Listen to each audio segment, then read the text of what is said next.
Bueno, buenas tardes. En primer lugar, gracias, Anabel, por la presentación, por la oportunidad. Aquí realmente lo importante es lo que viene después, lo que ha puesto Cerveza Alhambra, no lo que digamos nosotros. Y bien lo sabe quien haya participado en una comunidad, ¿no? Esto es lo que yo creo que lo que más vamos a esperar es lo del final. Así es que lo del principio somos como un poco superfluos, ¿vale? Muchas gracias por invitarme, gracias también al vicerrector por estar aquí, por estar presente también, porque creo que la universidad, tanto con el Consejo como con el propio equipo de gobierno, es muy importante que impulse este tipo de foros, ¿no? Que al fin y al cabo, Anabel no lo ha dicho, pero yo lo voy a decir porque creo que eso es algo para vosotros, para el equipo del Consejo, para Julia, para Alejandrina, para Julio, para todos los que estáis trabajando en esto aquí, intentando impulsar y que luego se sume más instituciones como se han sumado y como se están sumando y como estoy seguro que se sumarán, porque esto es una comunidad que está naciendo aquí, como pasó con Campus in Works, que empezó a hacerse en 5 lugares, que ya se está programando en octubre en Quito, en Ecuador, se está programando también la que se quedó aplazada en el Instituto Tecnológico de Monterrey, se está programando también en Berlín, en Londres, en fin, a partir de octubre, y vosotros ya empezasteis. Esto pasa exactamente igual también con esta comunidad que está empezando, que es un sector que prácticamente nace a partir del año 2011-2012 en el mundo, se empieza a hablar de Health 2.0 más que de wearable y de todo lo que significa la salud digital, y que yo acabo de llegar de un congreso de Barcelona ayer, que ha hablado de este tema y que se han puesto encima de la mesa muchos avances y sobre todo la cantidad de recursos técnicos que se van a destinar a este campo. Por eso es importante empezar. Siempre los comienzos son difíciles, ¿no? Son muy difíciles siempre, ¿no? Nos toca a veces abrir un camino y abrir el camino no es fácil. En España es muchísimo más difícil abrirlo, ¿no? Pero yo creo que lo que andemos aquí nos va a servir para seguir avanzando. Al fin y al cabo se trata de que los que estamos hoy aquí reunidos nos mantengamos en el tiempo. Aquí, y esto es importante, nosotros somos una empresita muy pequeñita, una startup muy pequeñita, que nos toca abrir camino en esto, no ganamos nada, pero creemos que vamos a empezar a abrir un camino importante para el desarrollo no solo de aplicaciones, sino de aliarnos con otras instituciones públicas, empresas privadas y demás, que sabemos que van a ayudar a abrir este camino. Hasta ahora lo único que estamos haciendo es meter dinero que no tenemos, por cierto, pero creemos que es algo importante para el desarrollo futuro de la calidad de vida, de la medicina, de un montón de cosas que se van a desarrollar después. Y esto empieza quizá, la crisis económica ha sido como una especie de turbo para que esto se empiece a plantear de manera mucho más directa, ¿no?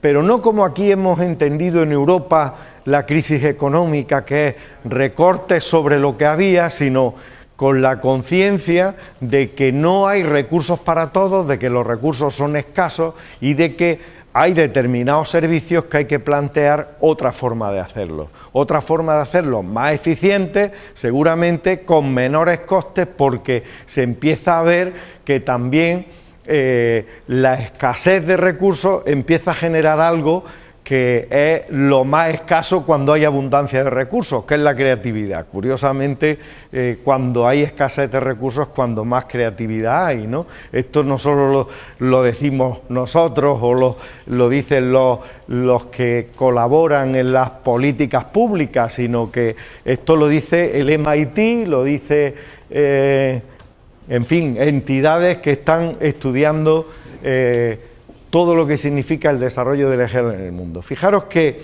si pasas a la siguiente, porque no me quiero entretener mucho, esto es una transparencia que yo la he querido traer porque es muy significativa. Mira, esta es la historia en una pantalla, en una captura de pantalla, del hospital de la Universidad de Stanford de un paciente, que le hemos tachado el nombre, y aquí lo veis, ¿no? Le han hecho una cirugía en el corazón, ¿vale? Una cirugía cardíaca. El coste de la cirugía son 130.000 dólares, que tiene que pagar ese señor, 130.000 dólares. Y curiosamente, esa misma cirugía se hace en Bangalore por 990 dólares con alta tecnología. No es que la hagan lo mismo, con alta tecnología, empleando mejor tecnología que la estaban empleando en Stanford. Fijaros que se rompen muchos moldes con todas esas cosas, ¿vale? ¿Qué significa esto? Que la gente de Stanford se ha puesto a pensar cómo se puede dar esta factura y cómo se puede dar esta noticia en el periódico, ¿no? Creo que no se me ha caído esto, ¿no? Si la pasamos, no te importa que lo pase. Es decir, que lo que tenemos que plantearnos con eso, que es para que lo pensemos y para que reflexionemos, un poco provocativo también, porque nos rompe el discurso este que políticamente se ha instalado, que parece que lo que hay es que los que defienden el que los ajustes sean eficientes, parece que lo que quieren son recortes. No, si de lo que se trata es de saber también cómo aplicamos mejor los recursos que tenemos, que son muchos, y sobre todo en el ámbito tecnológico muchísimo, cómo los aplicamos mejor para sacar mejor eficiencia. En un campo bastante difícil, por cierto, y ahora veremos por qué es tan difícil. Pero algo muy importante también, y que no se nos debe ir de la cabeza, que las innovaciones necesitan tener también un sentido económico. Las innovaciones que no sean sostenibles son inviables. Es decir, tú puedes hacer un robot que opere, que haga neurocirugía de alta precisión, pero si te cuesta el robot pues 100 millones de euros, pues eso es inviable que la sanidad lo pueda asumir, ¿no? Hay que pensar si te cuesta 100 y ingresas 200 o te ahorras 200, entonces sí es viable, claro. Siempre hay que pensar en la sostenibilidad de las innovaciones, cosa que en medicina se ha pensado poco, habitualmente, ¿vale? El modelo de negocio de la medicina, de este sector, siempre tiene un modelo de negocio como si los recursos fueran ilimitados, siempre ha sido así. La mayoría de las veces no ha sido escalable, los recursos siempre han sido limitados, con lo cual ha habido restricciones. La medicina académica y tal y predictiva siempre ha tenido soluciones muy limitadas, pero al llegar lo que se llama la salud digital ha empezado a haber una luz completamente diferente. Lo que pasa que, claro, esto tiene también muchas dificultades y ahora veremos cuáles. Primero, la característica de una innovación exitosa siempre tiene que ser, y en medicina igual, y en salud igual, sencilla, escalable, es decir, que sea muy fácilmente reproducible en otro sitio. Eso es fundamental. Cualquier experiencia para ser sostenible tiene que ser replicable en cualquier sitio, se puede realizar en cualquier otro sitio. Que tenga un coste efectivo, tiene que tener un sentido claro, una relativa ventaja siempre que aporta valor. En el caso de la medicina es fundamental que sea segura y además que sea discreta, es decir, que guarde la intimidad del usuario. Algo muy importante también. Voy muy rápido, aunque podíamos matizar mucho sobre esto. Pero fijaros que hay como dos perfiles que a mí me interesa que reflexionemos mucho, sobre todo para los informáticos, ¿vale? Dos perfiles claramente diferenciados y que Stanford, por ejemplo, ha estudiado claramente los perfiles de la personalidad de lo que son, por un lado, los innovadores y los médicos. Hay muy pocos médicos innovadores, pero es que, fijaros, los innovadores exitosos son gente con alta tolerancia a los errores y a los fallos. Nos pasamos todo el día diciendo, equivócate, falla, comete errores, aprende de los errores, ¿vale? Entusiasta del riesgo. El riesgo forma parte de la vida de un innovador y de un emprendedor. Con mentalidad muy oportunista, donde ve una oportunidad, allí va al negocio. Con personalidad muchas veces excéntrica, aunque eso en buena parte también es un mito, con capacidad de generar networking, siempre intentando generar comunidad, con mentalidad abierta. y con persistencia. Me equivoco, pero ahí hay que seguir machacando. En cambio, fijaros los médicos, que la seguridad en lo que hacen es el elemento clave, que el foco de su trabajo está orientado a no cometer ningún fallo, porque se juega en la vida de la persona. Además, con aversión al riesgo, es decir, riesgo cero. Siempre sigue un riesgo que pueda ser predecible. Bueno, voy a abrir por aquí, voy a intentar actuar así, pero voy a intentar controlar el riesgo poniendo no sé qué cosa. Súper especializado, insensibilidad a los costes, lo que cueste para salvar una vida. Y además, la investigación, la mayoría de las veces es secreta, que no casa mucho con el open source, con el software libre, por ejemplo, ¿vale? Fijaros que dos personalidades más distintas que en este mundo tenemos que casar. Y además, algo fundamental, que todo lo que se haga en eHealth, hasta ahora, en España no se está haciendo. Hay voluntad de las administraciones de tener gente que ayude a dar, en cierta forma, una, podríamos decir, validez a lo que se hace, pero en Estados Unidos hay un organismo que es el que se encarga de administración de drogas, es un organismo federal, que es el que se encarga de la verificación de los medicamentos, el mismo que hace la verificación de las aplicaciones médicas. La FDA se llama. Pero claro, es muy lento, ¿eh? Pero ya fijaros que este organismo se ha encontrado que en el año 2013 ya había 97.000 aplicaciones que tenían que validar de eHealth, ¿vale? Relacionados sobre todo con aplicaciones móviles, en lo que se puede decir que son aplicaciones móviles dedicadas a la salud, no las que tienen que ver con el fitness, ¿vale? Si es que eso no se puede considerar que están relacionadas con la salud, son aplicaciones médicas propiamente. Y además cada año va creciendo el doble. Yo he encontrado cifras que ya este año hablan de más de 500.000 aplicaciones que han pasado por la FDA, solo en Estados Unidos, ¿eh? Solo en Estados Unidos.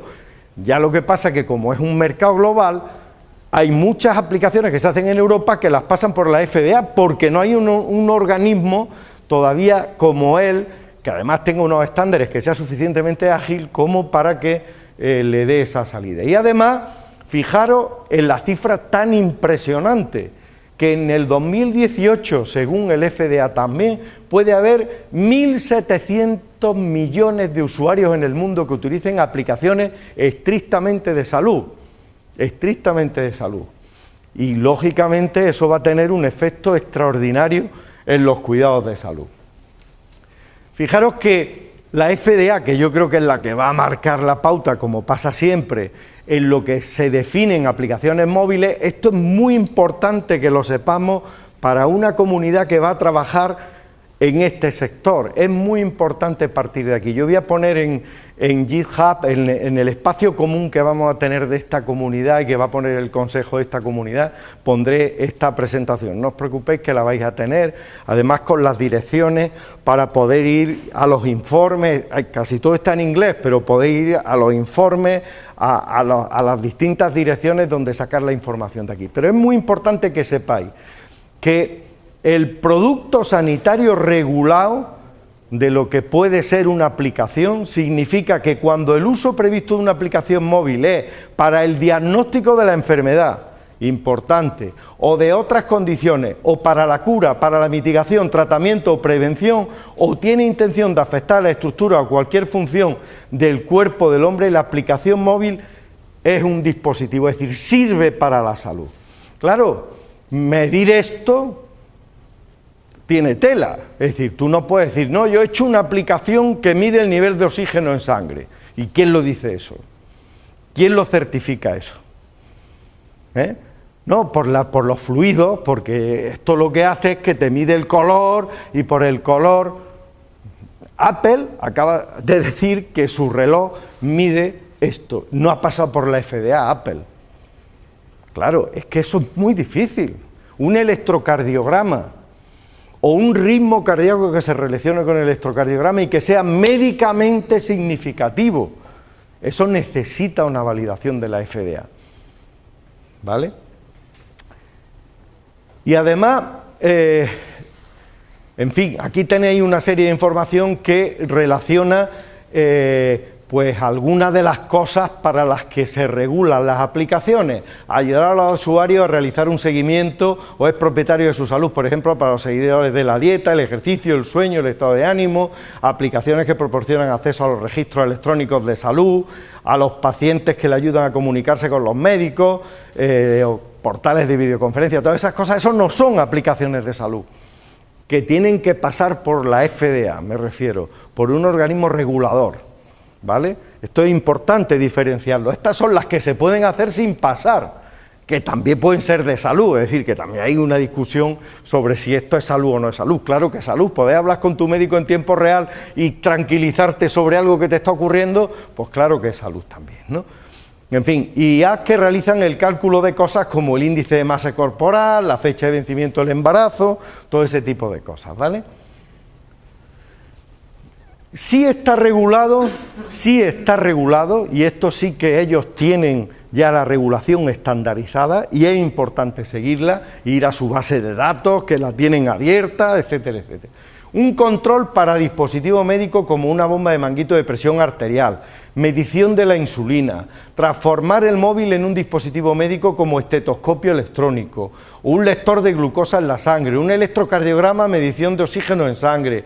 Es decir, la justificación de la regulación de estos usos que ya los tienen regulados y supondrán de alguna manera un riesgo para el paciente si no pasa por el FDA, ¿vale? Es decir, que todos los que no lo tengan certificado por el FDA podemos decir que no tienen el mismo sentido. Entonces, en fin, ¿qué significa esto? Que tenemos un problema porque los médicos de alguna forma son gente que en su facultad, y aquí las universidades tienen mucho que decir, sus facultades tienen que incluir ya el uso de la tecnología y de tecnología móvil para el diagnóstico de enfermedades. Además, tenemos el problema de que, como he dicho, los procesos son muy lentos, pero el obstáculo más importante, como siempre, es la mentalidad. Ahora veréis en este vídeo que hay ejemplos extraordinarios de gente que sí que ha asumido la tecnología en su propio trabajo. Es una cosa muy sencilla, es con la Google Glass en un hospital, en un caso real, no en una operación, en un caso real de urgencia, que lo vamos a ver si podemos llegar a la parte de abajo que está el link que yo he puesto. No, pero es que el link está ahí que no sale, no sé por qué.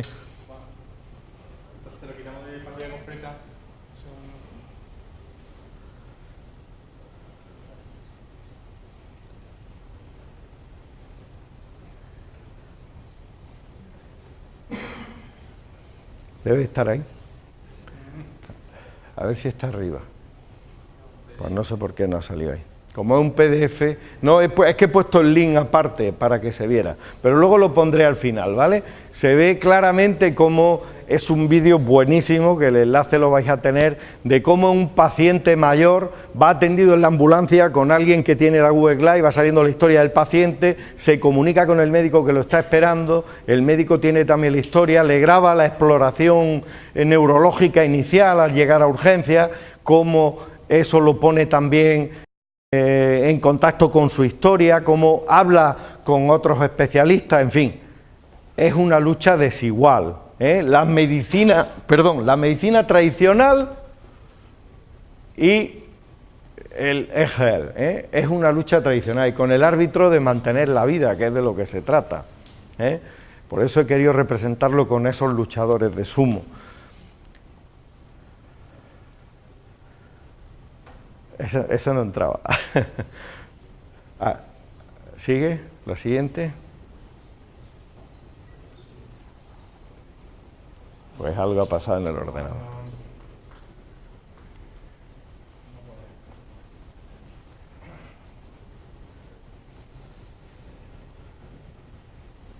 Algo ha pasado, porque antes la hemos visto, ¿no?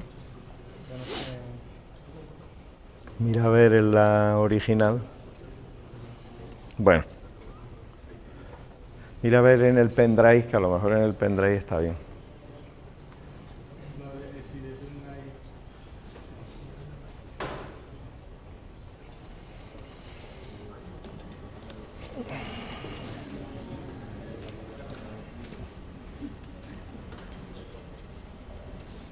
¿Esto es que se ha ido o qué? No veo la flechita, ¿no? A ver ahora.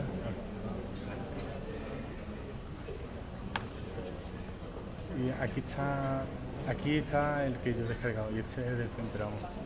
Pero es que no veo la flecha, ¿qué le pasa? O no la veo yo, o no sale, o qué. Eso va a ser...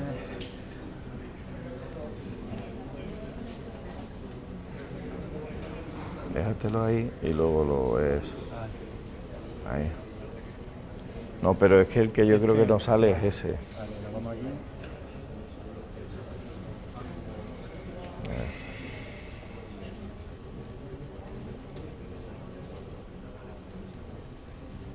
Ahí.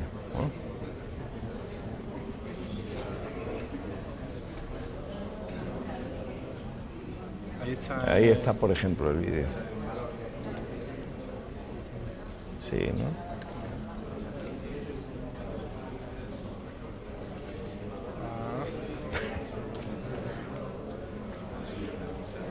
Pues sal de ahí, a ver.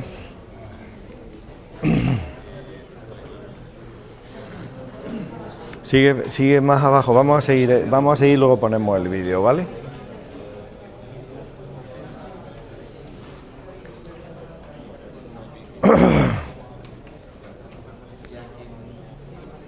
Perdonad que es que el ordenador no... Parece que no reconoce... Ya parece que va, ¿eh?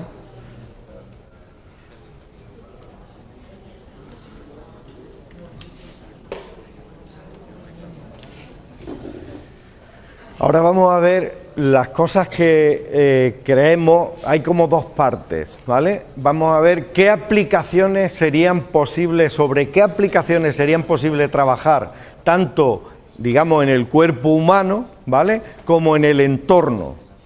¿Qué cosas podemos trabajar para hacer aplicaciones relacionadas con la salud?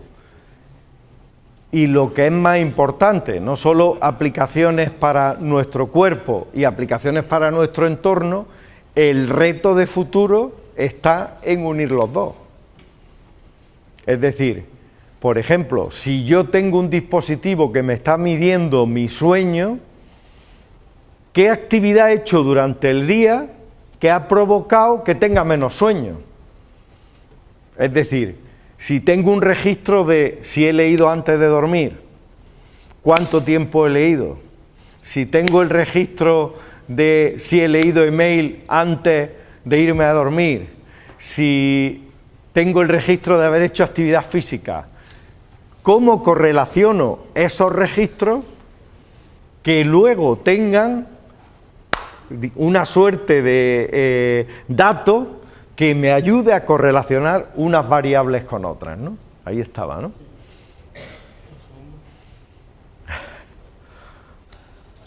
Vale, entonces, digamos los de la izquierda, ¿no?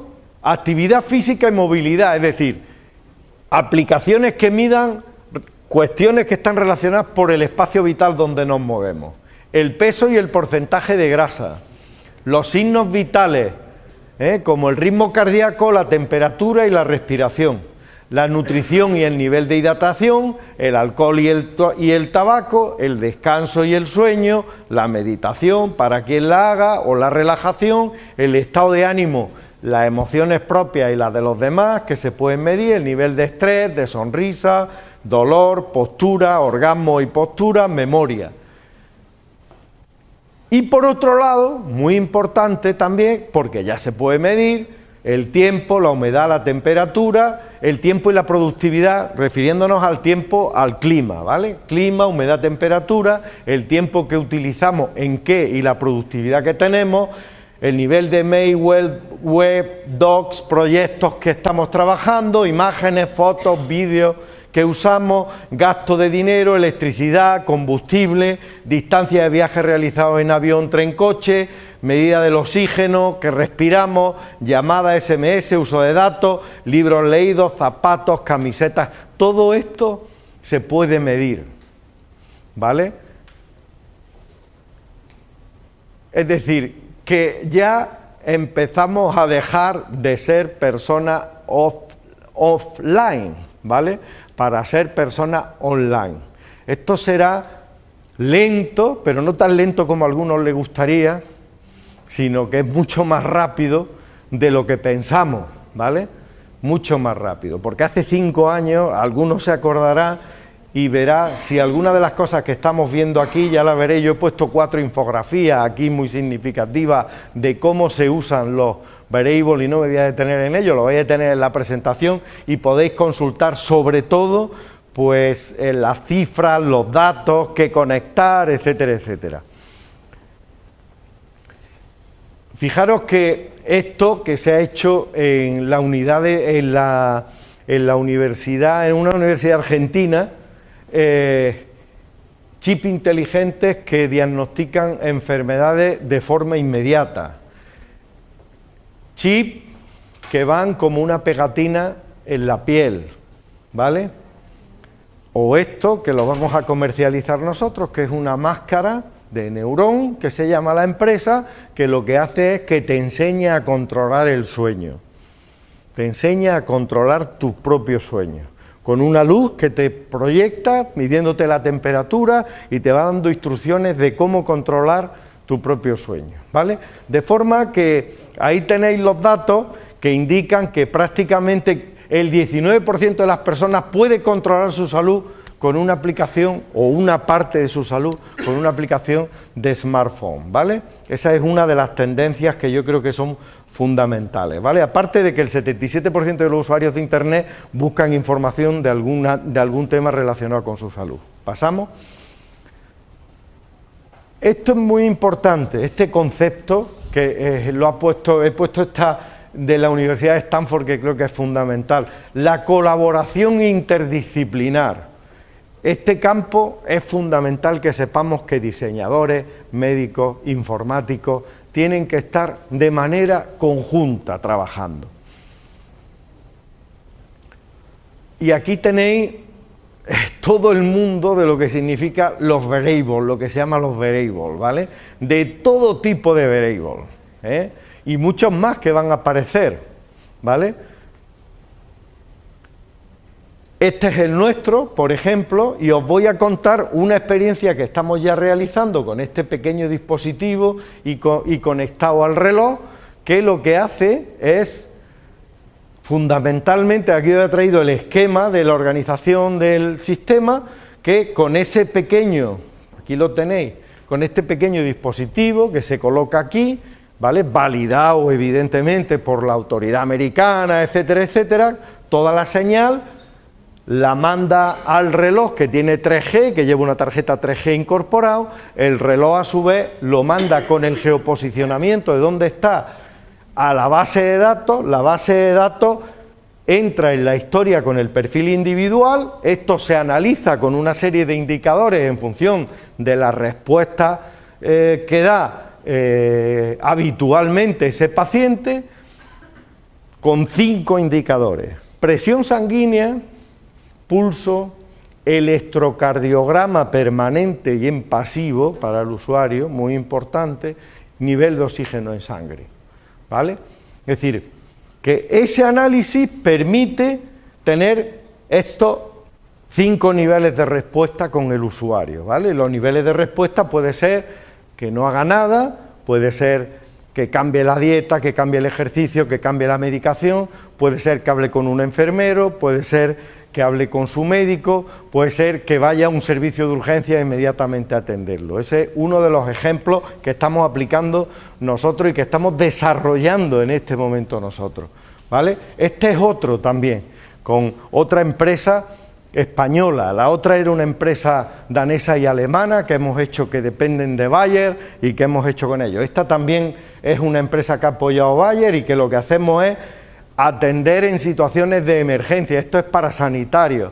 Situaciones de emergencia, llevan el reloj que tiene 4 canales de Bluetooth de bajo consumo y lo que hacen es que tienen un tutorial en el reloj y le van diciendo lo que tienen que hacer con el usuario que en ese momento está caído, se les ha ido, ¿no? Y bueno, el equipo de emergencia lo atiende, ¿no? Ellos ya han probado clínicamente que tiene un nivel de de respuesta y de supervivencia con esta aplicación mayor que sin esta aplicación, y lo han demostrado con un grupo control y con un grupo experimental, ¿vale? Voy acabando. Principios de diseño y tendencia. Os he puesto esos dos ejemplitos, que son dos ejemplitos en los que trabajamos nosotros, pero hay otros muchos más, y ahora veréis aquí más, y el 18 de junio vamos a ver más también, ¿vale? Principio de diseño. La energía cada vez más pequeña. Si vosotros os dais cuenta, empezamos con pantallas grandes, después la televisión, después de la televisión al móvil, el móvil cada vez más pequeño, del móvil hemos pasado al reloj, es decir, cada vez vamos miniaturizando más la tecnología, pero los sensores cada vez se van haciendo más eficientes.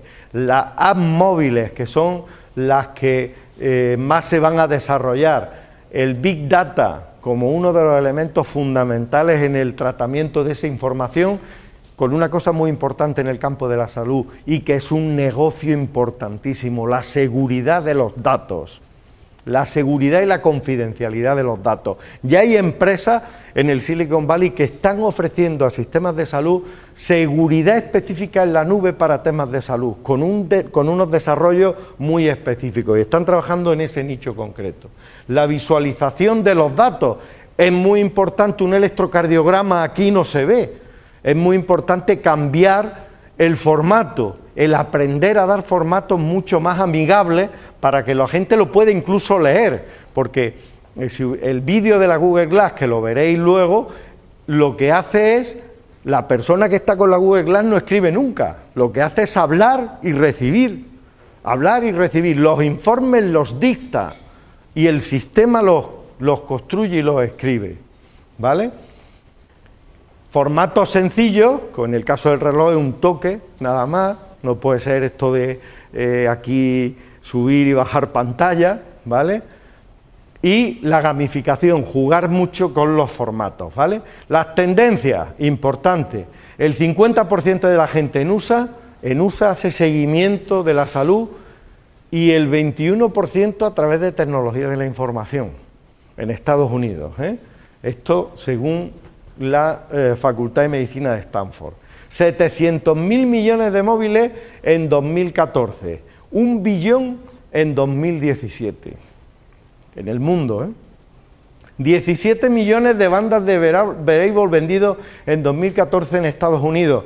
Es decir, se estima que un 25% de la población va a tener en el 2017 bandas de béisbol. A decir bandas se refiere a algún mecanismo que le mida la salud, ¿vale? Y el Internet de las cosas, que tendrá en dólares americanos entre 2,7 y 6,2 trillones de dólares de inversión, ¿vale? Este es el otro vídeo que iba a poner, pero en fin. Lo intentamos, pero yo creo que cuando... Vamos mal de tiempo, sí.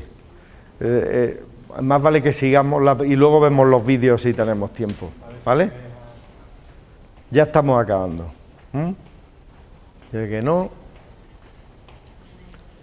En fin, esta es un poco lo que yo os quería contar de las tendencias. Hay muchas cosas que se me han quedado, pero quería contaros por lo menos una visión general, que creo que ha quedado claro, de por dónde va el mundo en este campo y en qué cosas concretas podemos bajar a trabajar y qué cosas son posibles, porque algunas de esas, como os digo, estamos trabajando en otras que no he puesto, como por ejemplo contra el asma, con un dispositivo, con una organización que se llama Clarity en Estados Unidos, también en San Francisco, que lo que tiene es un dispositivo que mide el nivel de oxígeno, cómo está la pureza del oxígeno en el lugar donde está. Esto transmite al reloj información, ¿vale? Lógicamente, el reloj transmite a un centro de control y el centro de control devuelve la información sobre el nivel de Ventolin o el nivel que tiene que tomar de medicación en relación con el asma, ¿vale? Qué nivel de oxígeno hay en el sitio donde está y qué pautas tiene que seguir de manera automatizada, ¿vale? Ese es uno de los ejemplos. Otro, pues con una empresa española que en Valencia, que está haciendo un nanodispositivo de grafeno va a medir el nivel de glucosa en sangre, ¿vale? Exteriormente con un dispositivo de grafeno, y eso va a mandar información también al reloj y a su vez va a mandar información a un centro que lo devuelve con el mismo modelo que habéis visto anteriormente, ¿no? Es decir, que esto ya se está haciendo, que esto ya es posible, que no estamos hablando de futuro, que estamos hablando de que ya se está investigando y estamos trabajando en cosas muy concretitas que seguramente no serán la solución definitiva, pero que están empezando a abrir un camino importante, ¿vale? Con seguridad, con fiabilidad y con confianza también para el propio usuario, que eso es fundamental. Así es que yo, con esto, si tenéis luego alguna pregunta, pues luego intervenimos, y así dejo a los compañeros que tienen ahora seguro que cosas muy importantes que contarnos. Gracias.